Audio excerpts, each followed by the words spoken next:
आता भारतासाठी अतिशय अभिमानास्पद बातमी आहे। अखेर भारतीय बनावटीचं तेजस शुक्रवारी आकाशात झेप घेते। स्वदेशी तेजस आज वायुदलाच्या ताफ्यात सामील होणार आहे। संरक्षण मंत्री राजनाथ सिंह यांची प्रमुख उपस्थिती असेल।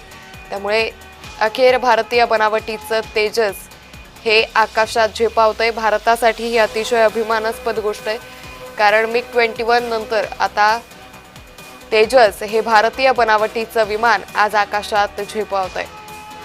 तर संरक्षण मंत्री राजनाथ सिंह या कार्यक्रमासाठी उपस्थित आहेत। त्यांच्या प्रमुख उपस्थितीमध्ये आज तेजस आकाशात झेपावतंय। तर नाशिकच्या ओझर इथं हा सगळा कार्यक्रम होतोय। नाशिकमध्ये ओझर इथं हिंदुस्तान एरोनॉटिक्स लिमिटेड या लष्करी कारखान्यात सुखोई MK-30 आणि MiG या विमानांची निर्मिती होत होती। तर या संदर्भात अधिक माहिती घेऊयात आमचे प्रतिनिधी किरण गोटूर यांच्याकडून। किरण, खरं तर भारतासाठी अतिशय अभिमानास्पद बातमी आहे, कारण तेजस आज आकाशात झेपावतंय। काय अधिक अपडेट? भारतीय वायुदलासाठी अत्यंत अभिमानास्पद असा हा दिवस आहे आणि महत्वाचा दिवस आहे। भारतीय बनावटीचं तेजस विमान आज भारतीय वायुदलामध्ये दाखल होणार आहे। केंद्रीय संरक्षण मंत्री राजनाथ सिंह यांच्या उपस्थितीमध्ये हा तेजस विमान जो आहे तो भारतीय वायुदलामध्ये आज दाखल झाला। आधुनिक पद्धतीने या विमानाची बनावटीचा जो विमान आहे तो भारतीय वायुदलामध्ये दाखल झालेला आहे।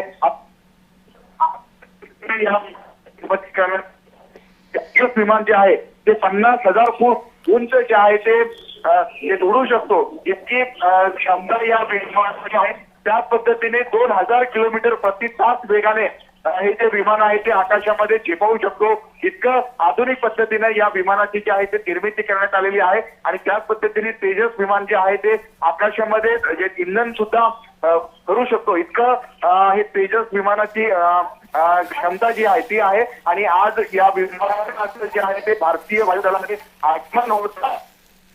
निश्चित किरण, त्यामुळे एकंदरीतच काही तांत्रिक अडचणींमुळे तुमचा आवाज आमच्यापर्यंत नीट पोहोचू शकत नाहीये। आम्ही तुमच्याशी पुन्हा संपर्क करण्याचा प्रयत्न करू, पण अखेर आता भारतीय बनावटीचं तेजस हे शुक्रवारी आज आकाशामध्ये दाखल झाल्याचं सध्या पाहायला मिळतंय। तेजस विमान हे आकाशात झेपावतंय। तर ही दृश्य सध्या आपल्या समोर येत आहे नाशिक इथल्या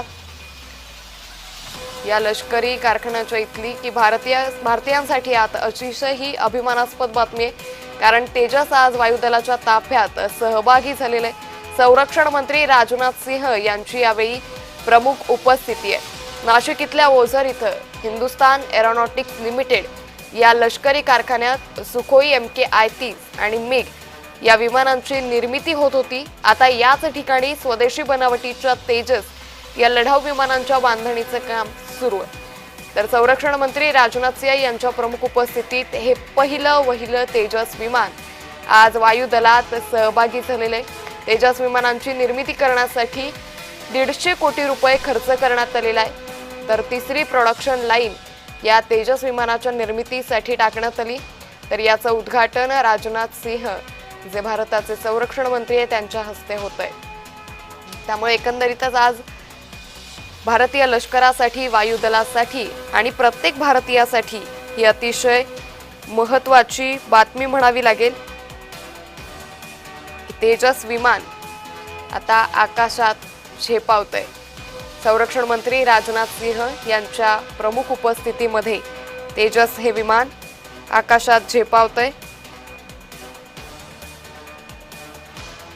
ही दृश्य आपण नाशिकच्या ओझर इथल्या हिंदुस्तान एरोनॉटिक्स इथली पाहतोय।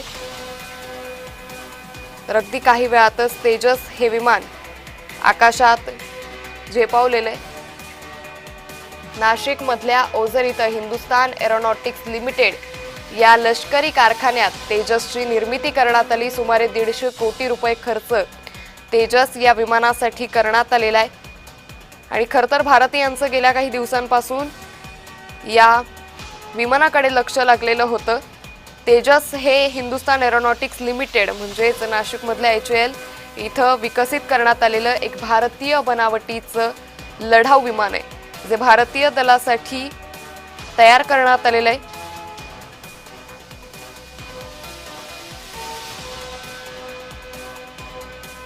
ही दृश्य सध्या नाशिकमधून समोर येत आहेत।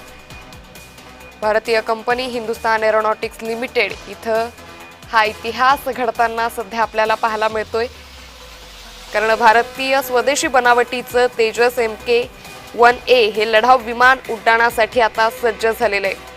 तर 17 ऑक्टोबर म्हणजे आज नाशिक प्लांटमधून याचं उड्डाण आता केलं जातंय।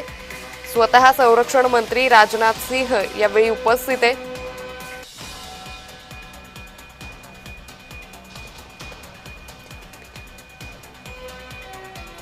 तर तेजस हे विमान आकाशात झेपावत असल्याचं पाहायला मिळतंय। संरक्षण मंत्री राजनाथ सिंह यांच्या प्रमुख उपस्थितीमध्ये हे तेजस विमान आज आकाशात झेपावतंय। तर लष्करी निवृत्त अधिकारी सध्या अभय पटवर्धन सर आपल्या सोबत जोडले गेलेत। अभय सर, तुमचं जय महाराष्ट्र मध्ये स्वागत। आपण पाहतोय आज खरं तर प्रत्येक भारतीयासाठी अतिशय अभिमानास्पद ही बाब म्हणावी लागेल, तेजस हे लढाऊ विमान आज आकाशात झेपावतंय। अगदी बरोबर आहे मॅडम। जी, असं आहे की आतापर्यंत आपली सगळी विमानं जी होती ती आपण बाहेरनं आणत होतो आणि आता हे विमान आपल्याकडे आलेलं आहे। हे फार सुंदर विमान आहे। सिंगल इंजिन 4.5 जनरेशनचं किंवा 5 जनरेशनचं हे डेल्टा विंग मल्टीरोल एअरक्राफ्ट विमान आहे। फार सुंदर त्यांनी बनवलेलं आहे। त्याच्यामध्ये G404 टर्बोफॅन इंजिन लागलेलं आहे, जे अमेरिकेहून येतं। पण त्याच्यामध्ये प्रॉब्लेम हा झालाय की जी फक्त आपल्याला महिन्याला 4 इंजिनच देऊ शकणार आहे। काही दिवसानंतर ते त्याचा 11 ते 10 पर्यंत वाढवतील असं म्हणतात आहे। याची स्पीड फार चांगली आहे मॅडम। 1500 पासून ते 2200 पर्यंत याची स्पीड जाते। त्याच्यावर अतिशय चांगले रडार लागलेला आहे, इस्रायली रडार आहे। आणि आपला ब्रह्मोस मिसाईल, अस्त्र मिसाईल हे जे आहे ते याच्यावर लागण्यासारखील आहे। त्यामुळे आपल्या वायुसेनेचं हे अतिशय बलस्थान बनणार आहे या क्षमतात्मक। निश्चित। मात्र आता तेजस हे जेव्हा आपल्या वायुदलात सहभागी झालंय, यामुळे भारतीय वायुदलाची ताकद किती वाढली आहे? खूप जास्त वाढलेला आहे। आता आपण जी त्यांना दिलेली आहे ऑर्डर, 123 विमानांची दिलेली आहे, कन्फर्म ऑर्डर आहे। आणि हे जेव्हा डिलिव्हर व्हायला चालू होतील पुढच्या वर्षीपासून, त्याच्यानंतर 97 विमानं आपण अजून घेणार आहोत। म्हणजे जवळपास 230 विमानं आपल्याकडे जे येतील तुमच्याकडनं, 220 ते 230 विमानं। आणि वायुसेनेमध्ये सध्या जो आपल्याकडे फायटर एअरक्राफ्टची वानवा आहे किंवा फायटर इंटरसेप्टरची जी वानवा आहे ती वानवा पूर्ण होईल आहे। निश्चित। खरं तर आपण पाहतोय की सध्या आंतरराष्ट्रीय स्तरावर ज्या पद्धतीनं वातावरण तयार झालंय की देशादेशांमध्ये सातत्यानं युद्धजन्य स्थिती निर्माण होते, आणि याचसाठी आता भारतामध्ये स्वदेशी बनावटीचं तेजस याची निर्मिती करण्यात आली। यानंतरही अशाच पद्धतीनं आपण आणखी विमानांची निर्मिती करण्याची काही शक्यता आहे का? आहे, कारण हे सध्या जे तेजस आज आपण आता उत्पन्न पाहतोय ते मार्क 1 आहे। त्याचा मार्क 2 जो आहे प्रोटोटाईप, तो साधारण पुढच्या वर्षी एंडला म्हणजे 26 एंडला किंवा 27 बिगिनिंगला होईल येईल इथे। आणि 2030 पर्यंत 2030 पर्यंत त्याचं प्रोडक्शन स्टार्ट होईल। म्हणजे काय होईल, ज्या वेळेला तेजस मार्क 2 आपल्याकडे यायला सुरुवात होती तोपर्यंत तेजस मार्क 1 जे आहे ते सगळे आपल्याकडे 230 विमानं आलेली असतील। आणि त्याच्यानंतर उरलेली जी विमानं आहेत ती 5th आणि 6th जनरेशनची विमानं आहेत। तेजस मध्ये जे आहे ते 3 जनरेशन होईल, त्यामुळे ते सुद्धा आपल्याकडे येईल। तर साधारण 2030-2034 पर्यंत आपला वायुसेना जी आहे ती जगात सर्वात बलाढ्य बनेल। निश्चित। धन्यवाद अभय सर, आपण जय महाराष्ट्र सोबत साधलेल्या या संवादासाठी।